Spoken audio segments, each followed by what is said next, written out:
Hey, welcome back everyone. I know I haven't posted a video in a while. I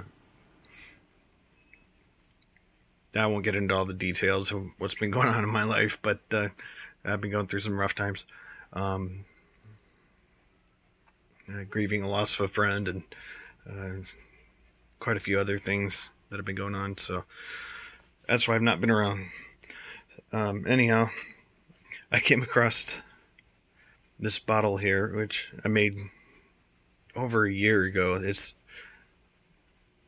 I needed a source iron 2 ions, and then of course you got titanium 4 ions and titanium dioxide.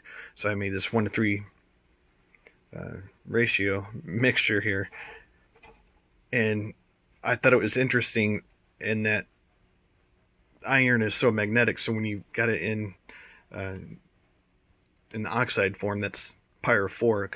It's in the +2 state. And the thing about that is iron oxide, you hear of magnetite, which is iron 2,3 oxide, where it's got both iron 2 and iron 3 ions present. So anyhow, I made this mixture with the titanium dioxide. I figured if it had enough contact with it, then it wouldn't go pyrophoric and it would remain in the +2 state.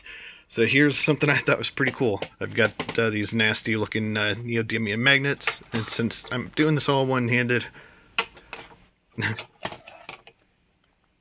I mean, you can see how magnetic even just the iron oxide is.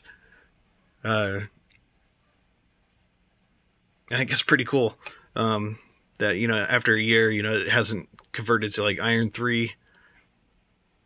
I just found that to be wild. So anyhow, I thought I'd share that with you because it was interesting to me. So if you like it, cool. If not, and whatever. Anyhow, thanks for watching. Bye.